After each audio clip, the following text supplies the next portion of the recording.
descend vers l'Espagne. Nous sommes partis à 10h moins le quart.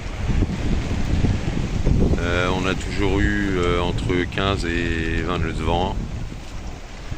On avance bien. Il y a un beau ciel de traîne avec le coucher de soleil qui va pas tarder à se coucher. J'ai mis les panneaux solaires sur la capote pour essayer de choper au maximum le soleil, parce que on a été pas mal caché par les voiles panneaux solaires, donc ils n'ont pas donné beaucoup aujourd'hui. On marche entre 6 et 7 nœuds. Voilà, et maintenant il n'y a plus de pêcheurs parce que on est vraiment au large. Voilà, la mer est magnifique. Tout à l'heure j'ai vu des grands dauphins. C'était assez génial. J'ai fait une petite sieste aussi de un quart d'heure à peu près. J'ai été réveillé par l'AIS. Cutter il fait son boulot.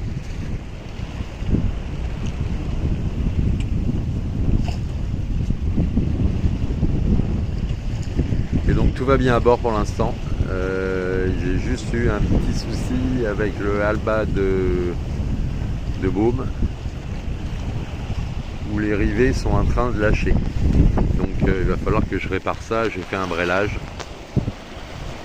pour le maintenir, en sachant que c'est ma faute, parce que en fait j'ai laissé la manivelle de winch sur la prise de riz, là qu'on voit devant nous là.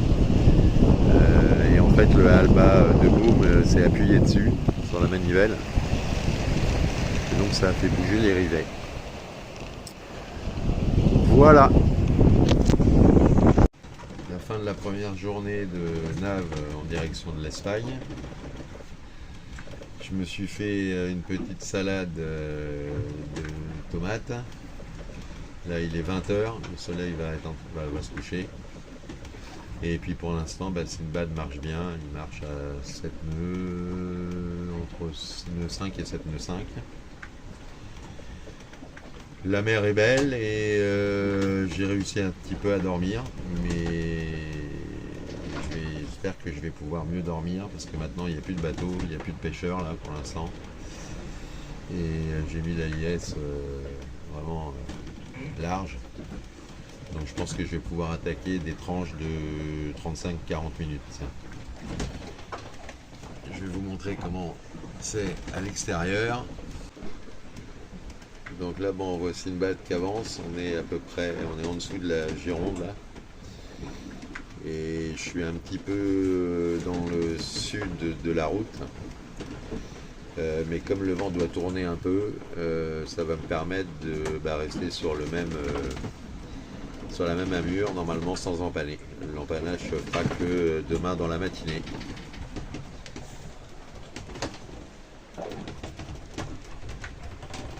Là, je suis en train de préparer la bouffe. Je me suis fait salade de tomates, oignons et cassoulet ce soir, parce que j'ai besoin d'énergie.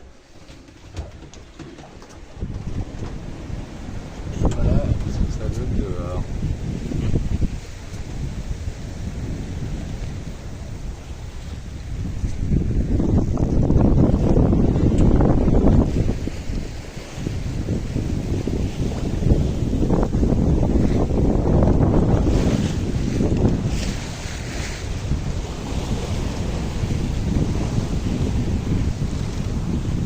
Galope.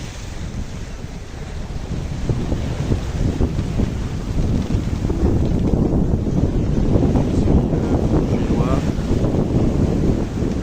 arrive dans la GV.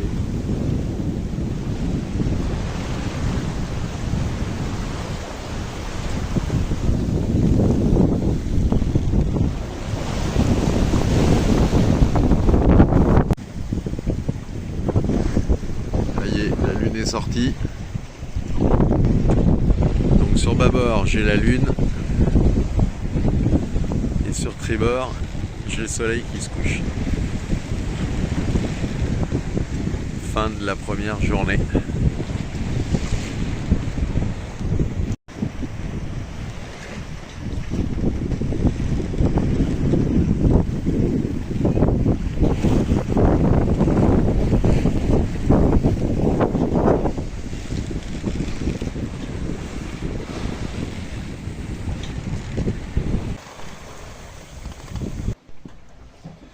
Bon, bah ça fait 24 heures qu'on est en mer. On a fait 127 000. C'est assez tranquille, ça a pas mal bougé cette nuit, mais bon, dans l'ensemble je suis content. Là ce matin j'ai mis les voiles en ciseaux parce que le vent est passé nord-est-est. Et donc on fait route là sur Vivero, on est voiles en ciseaux. Et je viens de prendre mon petit déjeuner et tout va bien. Voilà, je vais vous faire une vidéo de l'extérieur. Est à peu près similaire, le vent est un petit peu descendu. On a le soleil, un magnifique soleil là, qui se lève, donc qui devrait aider à recharger les panneaux, enfin recharger les batteries. Et puis bah là je suis voile tangonné.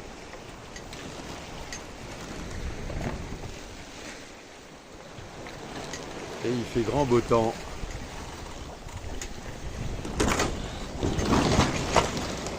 Alors avec la houle bien sûr c'est pas super stable. Mais on avance bien. Voilà. Configuration de Sinbad.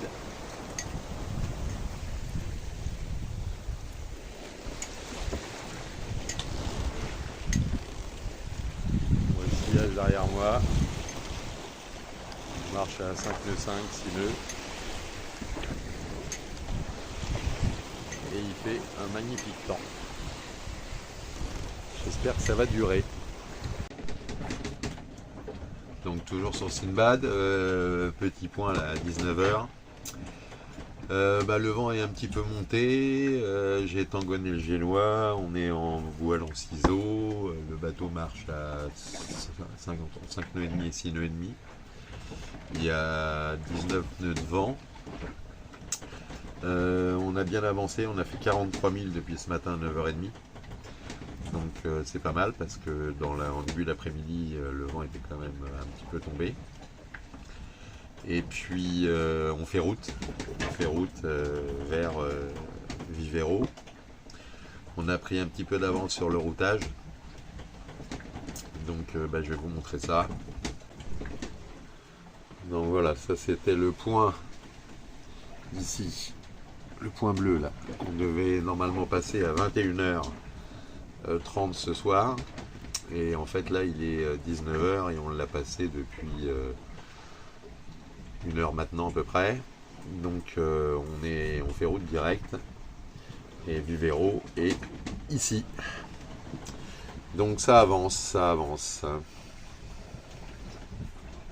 Le vent est monté un peu. Cutter est toujours en action. Cutter les régulateurs d'allure. J'ai essayé de pêcher mais rien. De toute façon on a 4500 mètres de fond. Donc c'est pas propice à la pêche. Par contre on a eu un super beau temps. On a un ciel qui avance un peu de vent normalement. Donc là ce qu'il y a derrière nous c'est une ligne de vent qui va monter un peu. Donc on attend pour en milieu de nuit autour de 20 nœuds, voire 25 parfois. Voilà, la mer commence à boutonner un peu.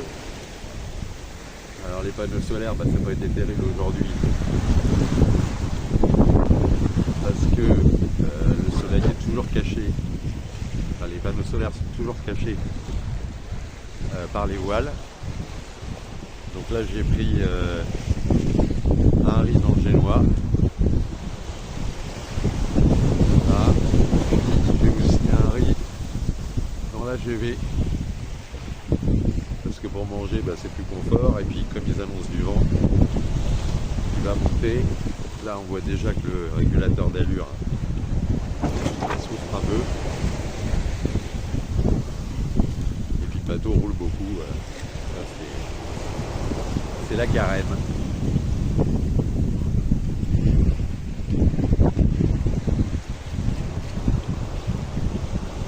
Voilà, on refait un petit point à 21h30, parce que ça fera pile 36 heures. On est parti.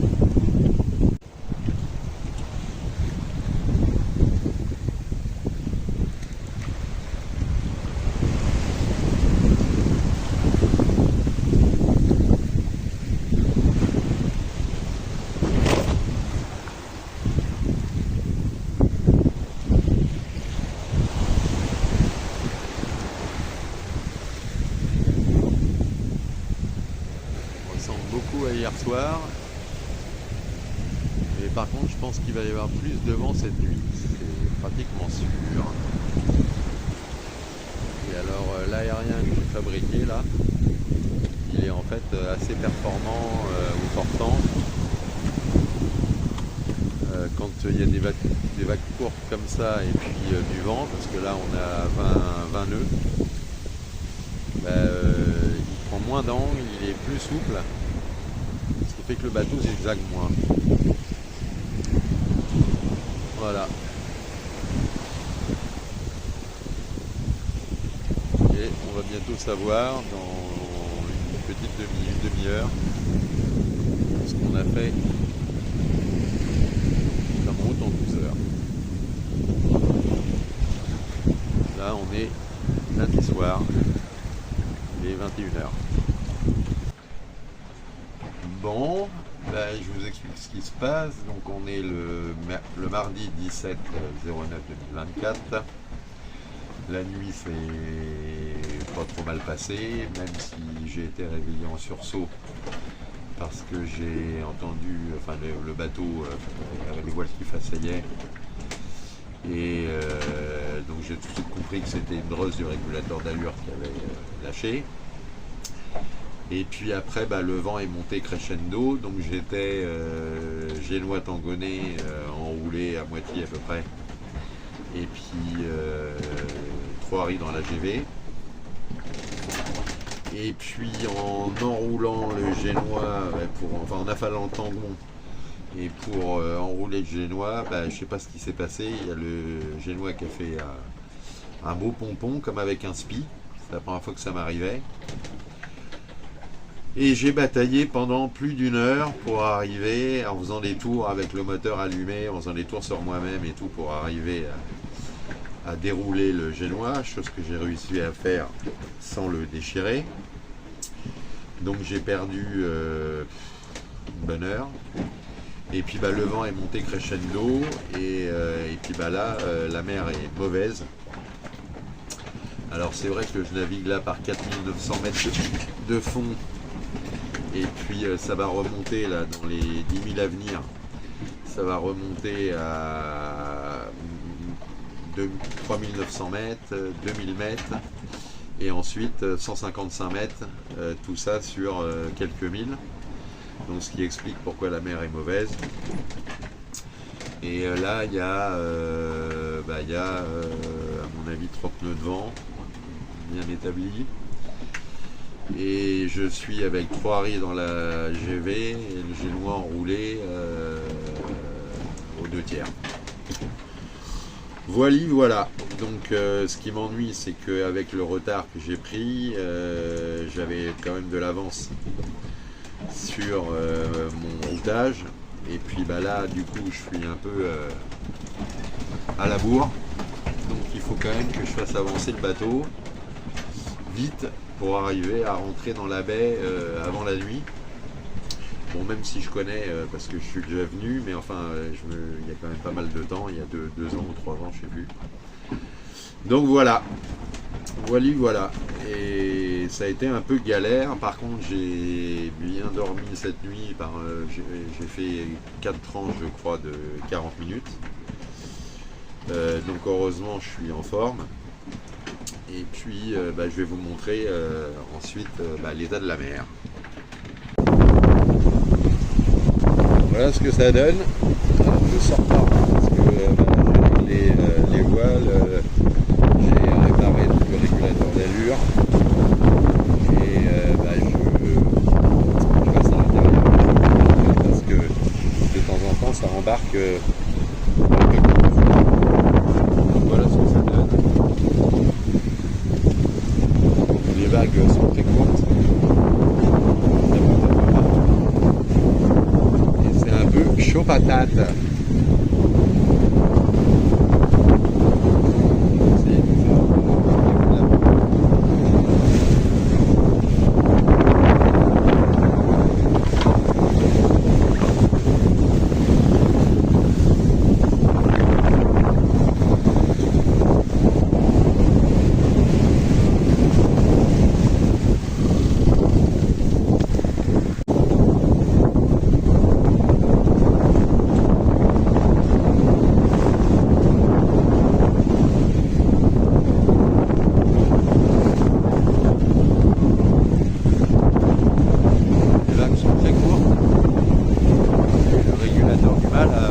Le régulateur d'allure a beaucoup de mal.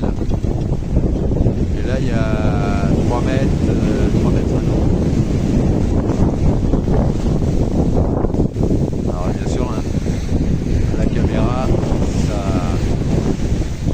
ça écrase tout le temps. Et il y a mais le houle, et puis c'est la fréquence, quoi.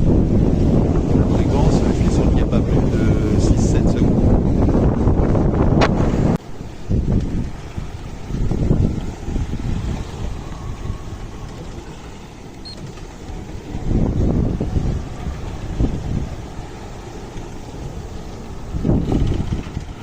À peine la place pour le bateau dans les creux. Là je suis derrière la capote, on va pas voir grand chose.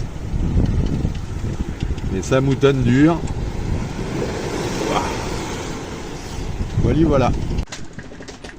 Une petite vidéo sur la carte de l'ordi. Donc moi je suis ici. Là, et je vais descendre ici et je vais essayer de rentrer ici, et si je vois que la mer est trop mauvaise, et je me mettrai vent arrière et puis je vais laisser passer le coup de vent et j'espère quand même rentrer. Voilà, sinon tout va bien à bord, hein, mais ça bouge. Bon les petits loups, c'est la guerre, hein. Ou empoiré, j'ai rarement vu une mer aussi dégueulasse. Le vent il est monté tout à l'heure à 40 nœuds sous un nuage là. Et la mer est terrible, j'ai un string de vent, 3 riz dans la GV. Et je suis à encore 33 000 de Vivero. Avec une chose qui m'inquiète un peu, c'est que quand je vois comment est configurée l'entrée et comment sont les vagues, j'espère que je vais pouvoir rentrer. Parce que si je peux pas rentrer, je suis un peu dans la mouise.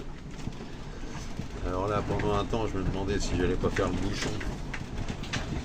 Mais a priori, d'après ce que j'ai compris à la météo du Cap Ortegal, là, bon, j'ai pas compris grand chose, mais a priori, ça va pas passer comme ça. Donc voilà, donc je vais voir comment je vais faire, mais là j'ai rarement vu une mer aussi dégueulasse. La marée remonte là, donc j'espère que dans la Ria, là je marche à 7 nœuds et demi, entre 6 nœuds et demi et 8 nœuds dans les surfs. J'espère que je vais arriver à l'étale haute, parce que sinon ça va être compliqué. Voilà.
30 nœuds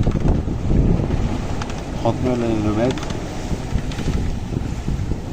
Et entre 28 et 30 nœuds, et je marche à 7 nœuds. Il fait le vent dans l'arc. Donc c'est ça, il y a des rafales à 40. Et la mer est très chaotique. C'est impressionnant. C'est là où je suis.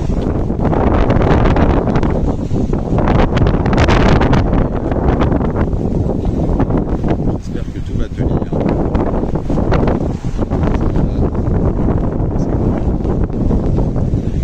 C'est extrêmement désordonné. Quand j'ai vu avec Adrien, c'était très haut, comme ça, et c'était long, c'était de la grande houle. Là, il y en a dans tous les sens. Les vagues se Voilà, j'ai hâte d'arriver, en espérant que je vais pouvoir rentrer, parce que sinon, je ne sais pas trop comment je vais faire. Bon, allez, à plus. Une des choses qui justifie ça aussi, c'est que là, on voit bien qu'il y a il y a 4528 mètres, là ici 3420, après 2480, après 1366, et ensuite il y a une bande là où on a 700 mètres, 200 mètres et 178 mètres. Je pense que c'est ça aussi qui fait que la mer est aussi dégueulasse, enfin je pense pas d'ailleurs, j'en suis sûr. Et ben voilà. Et ici là, c'est mon point d'arrivée pour rentrer dans la ria. Et j'espère que ça va pas trop déferler, parce que sinon, bah, je sais pas trop ce que je vais faire. Bon, on verra bien. Bon, là y est, on a passé les marches. Bon, j'ai pas mal de petits pépins. J'ai un problème avec mon enrouleur. Donc, je sais pas ce qui se passe exactement. La voile s'enroule mal. Enfin, elle s'enroule, mais elle s'enroule bizarrement. Alors, ou elle s'est complètement déformée quand j'ai fait la cocotte là. Mais il y a quelque chose qui se passe. Voilà, j'ai repété une drosse de régulateur, donc il a fallu que je la change à l'arrière. J'ai été un peu douché, mais bon, là le vent est toujours là, mais un peu moins fort. Il n'y a plus que 30 nœuds. Et puis la mer c'est un peu ordonné. Là ça ressemble plus à de la grosse houle, parce qu'on est monté sur le plateau là, et maintenant on navigue avec 140, 150 mètres de profondeur. Voilà. Et bah maintenant j'ai hâte de voir comment ça va se passer, l'entrée dans la ria. Donc bah, je vais voir comment ça se passe. Là je suis à 20 000 de l'entrée de la ria. Je marche entre 7 nœuds 5 et entre 7 nœuds et 8 nœuds. On est pleine marée haute à l'étal, mais bah, le temps que j'arrive, ça sera descendant. J'espère que ça va pas lever une mer de merde. Voilà, quoi dire d'autre, bah, rien de spécial. Là j'ai tout fermé, hein, parce que les vagues essayaient de monter à l'intérieur du bateau, donc j'ai eu plusieurs fois des grosses vagues qui sont tombées dans le cockpit et qui sont venues taper là dans la porte. Donc voilà. Donc je vous montre un peu la carte.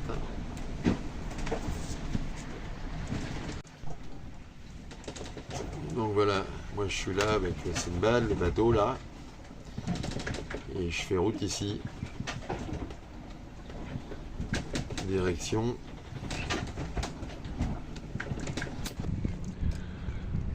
voilà la baie de Vivero, avec là-bas où on voit le phare là, c'est l'entrée de la baie. Et puis voilà, on est entouré de hautes montagnes.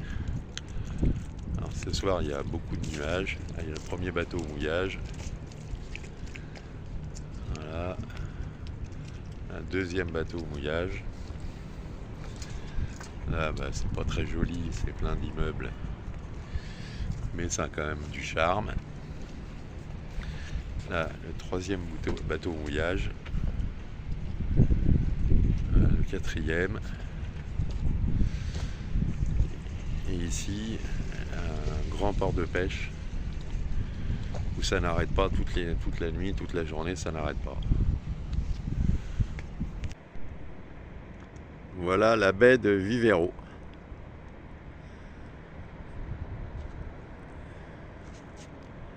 Alors, c'est pas la qualité iPhone, hein, donc voilà, donc là il y a dans les montagnes, je sais pas si on verra, mais il y a plein de maisons isolées et tout, ça doit être assez sympa. Là, c'est le côté un peu touristique de la baie. Ici, voilà. Et par contre, là, il y a, à partir d'ici, là, il y a tout le port de pêche, là, avec tous les bateaux qui déchargent, les camions qui viennent récupérer le poisson. C'est assez impressionnant, ça n'arrête pas toute la journée. À mon avis, ils n'ont pas les mêmes quotas que nous. Départ de Vivero. Et le temps que j'envoie le SPI, je suis accompagné par les dauphins qui viennent me dire au revoir. C'est des gros dauphins gris. Ils jouent avec le bateau. Je lui dis ça pour qu'ils se barrent. Voilà, ils sont là.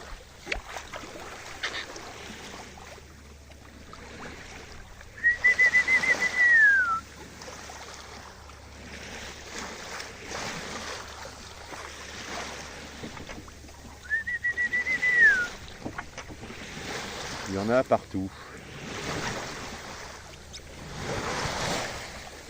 Voilà, je suis sous ski.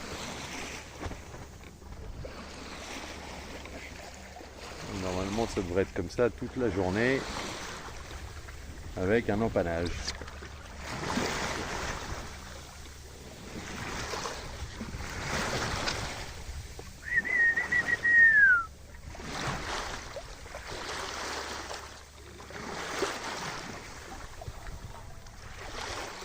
Bon, ils sont autour du bateau, mais j'arrive pas à capturer l'image. Ils sont à l'avant, ils jouent. Mon beau sac tati, je spie. Je fais rire tout le monde.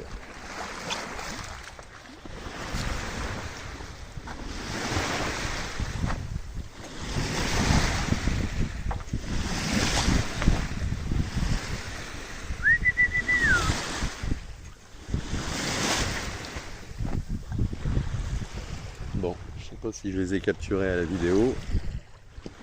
Mais il y en avait une bonne dizaine.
Quand même 4 sieste de 45 minutes.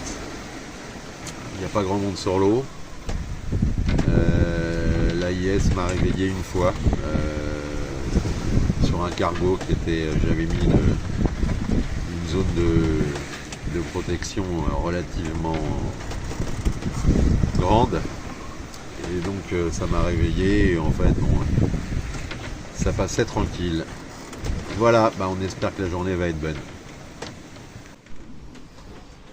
Bon, et donc toujours à bord de Sinbad, on est le deuxième jour, enfin, ça fait 28 heures qu'on est parti de Vivero.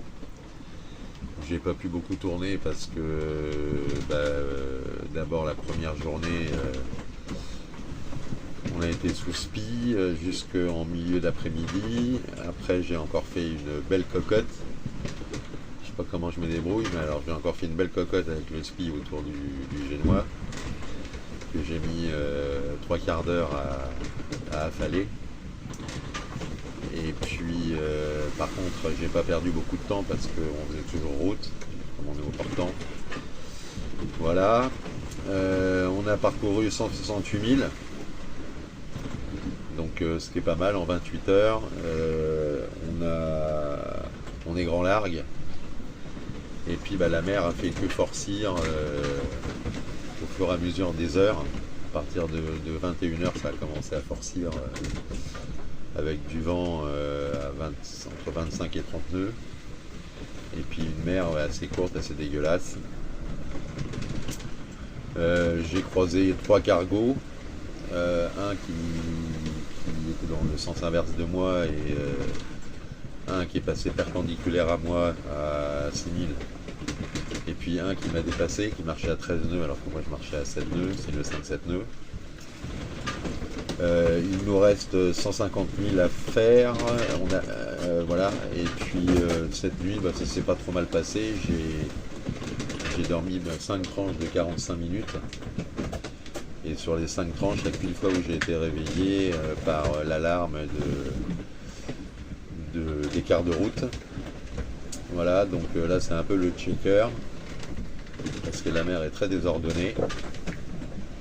Mais enfin on avance, et on avance bien. Je vais vous faire un petit visio de l'extérieur. Un petit point sur la carte. Sinbad est là, et on va ici.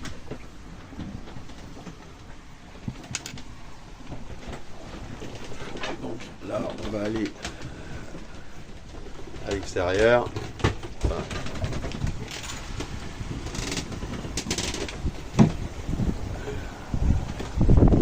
un petit peu l'état de la mer.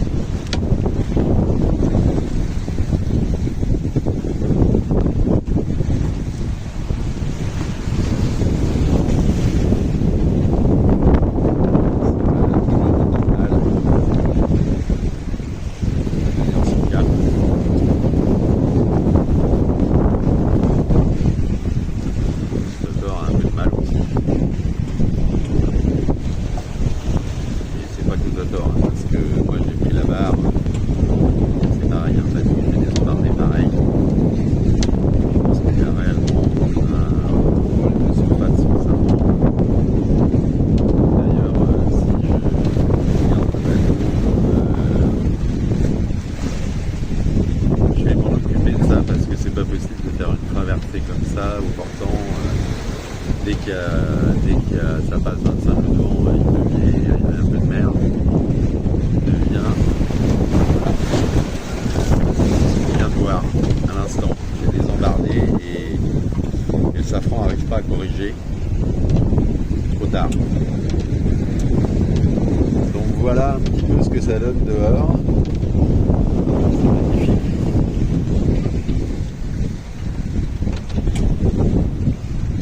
Bien sûr, comme à chaque fois, les vidéos ça écrase. Mais la vague qu'on vient de prendre là, c'est le quotidien, c'est régulièrement. voit les coups de barre que donne Totor pour arriver à essayer de garder le bateau en ligne. Et c'est peine perdue parce que même moi à la barre, j'y arrive pas. À un moment donné, le safran il décroche, il n'y a plus d'appui. Et le bateau il se met en travers. Alors heureusement c'est une belle carène. Et puis il y a beaucoup de vent en bas. Donc ça c'est pas dangereux. Mais c'est assez pénible parce que là je pourrais mettre un peu plus de voile. Et j'en mets pas parce que on n'arrive pas à contrôler le bateau. Alors là on marche entre 6 kg et demi et on fait des sorts à 7,2.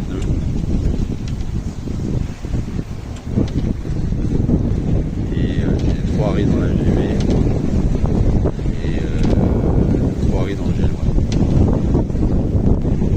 Alors là par rapport à la force du vent, je pense que je pourrais au moins avoir un riz,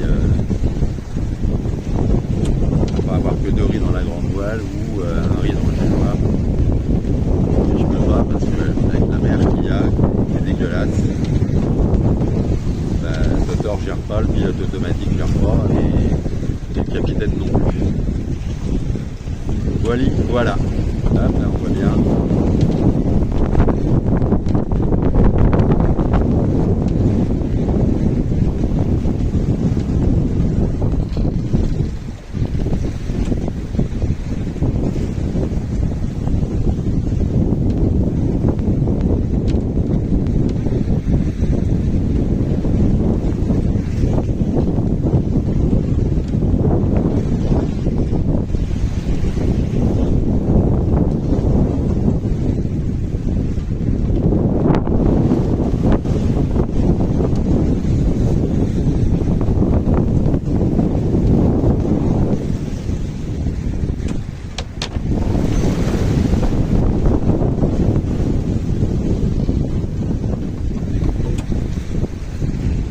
D'appui évident sur ce safran, à mon avis, il manque de la surface.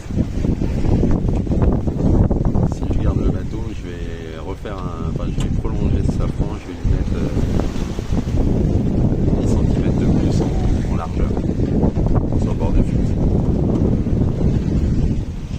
Et là, je pense que ça sera effectivement un super bateau. Parce que par contre, à côté de ça, il est vraiment très marin. C'est fabuleux, mais alors au portant dans la brise avec de la mer, c'est pénible.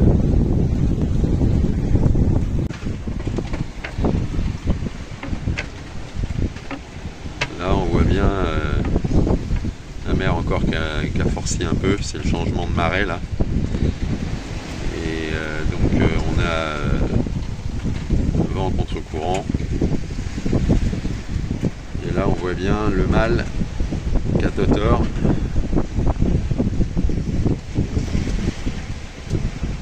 pour arriver à maintenir le bateau.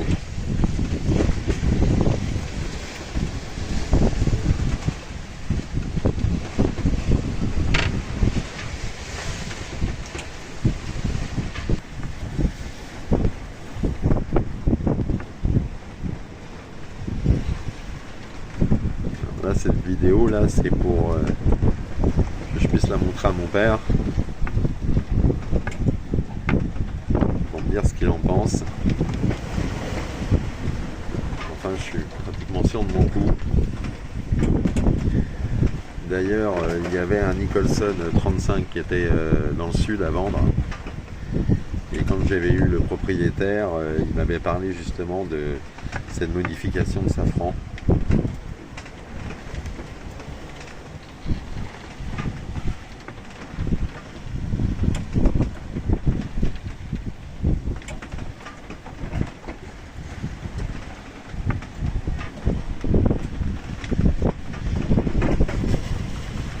Pourtant, je suis pas extrêmement toilé, hein.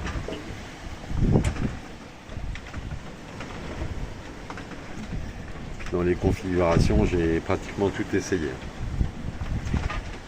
Il n'y a rien qui change, j'ai beau mettre plus de toile à l'arrière, plus de toile à l'avant, dans une mer comme ça.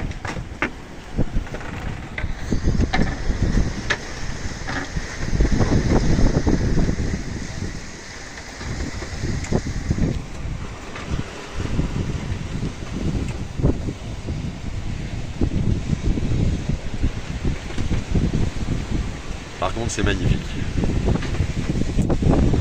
J'aime toujours autant ça. Même si c'est effectivement très inconfort. Là, en fait, je suis bien quand je suis allongé.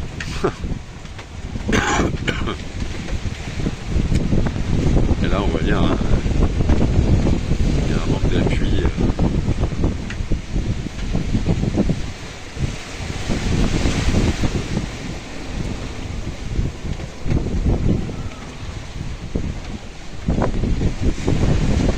Extrêmement longtemps à réagir.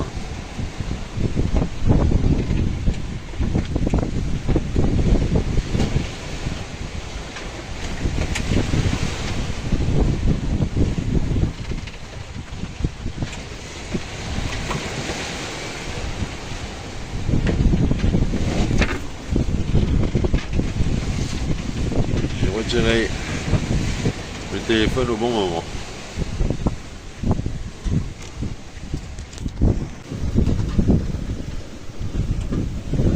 La capote.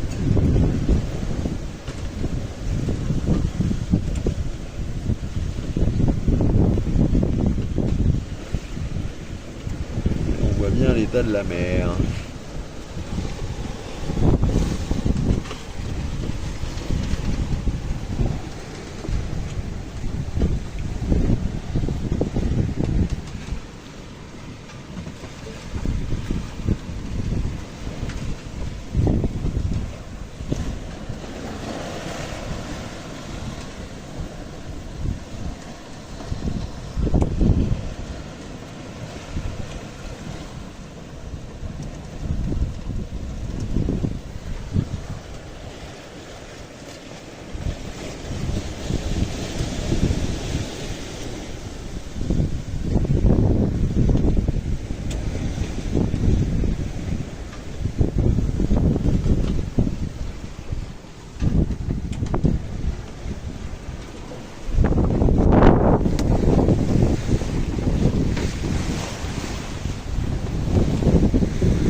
Bon, bah, un petit point là. Je suis en train d'arriver à La Rochelle. Je suis sous spi. Ce retour a été sportif, mais assez sympa quand même. Cette nuit, il y a eu beaucoup d'orages. J'ai essuyé 3 orages, dont un qui a été assez violent. Un autre où il y a eu énormément de pluie. Voilà. Donc en fait j'aurais mis 57 heures pour faire Vivero-La Rochelle, donc j'ai pas mal gazé. Il y a eu aussi pas mal de cargos. Et puis un bateau de pêche aussi quand je suis arrivé dans le sud de l'île d'Oléron là, avec justement pendant l'orage, là où il y avait un pêcheur, je ne savais pas trop ce qu'il faisait. Il n'arrêtait pas de changer de sens et tout. Donc voilà. Sinon, ça a été assez positif. J'ai encore découvert plein de choses sur le bateau. Des choses bonnes, des choses moins bonnes. Il y a des choses à améliorer. Mais sinon, dans l'ensemble, ça s'est super bien passé. J'ai passé un bon séjour. Et ça m'a fait du bien un petit peu de passer du temps au large, en pleine mer. Voilà, on est le mardi 24 et je suis parti le dimanche matin à 9h30. Et là, il est 18h et j'arrive sur La Rochelle. Je suis sous spi. J'ai affalé la GV parce que comme on a une grande houle et puis pas beaucoup de vent, et en plus le courant dans les fesses, la grande voile déventait le génois. Donc voilà, je suis sous spi seul. D'ailleurs, je vais vous montrer ça. Voilà Swinbad sous spi symétrique, qui a une forme assez bizarre, mais qui a l'avantage de pouvoir être porté jusqu'au largue très bon plein. Et puis on peut même le porter sous la fausse panne. Avec cette forme, il suffit de lâcher un peu d'amure. Et puis on arrive à le porter presque plein vent arrière, même sous la fausse panne. Voilà, là on voit le pont de l'île de Ré, là-bas au loin. La kérosine du Gibraltar.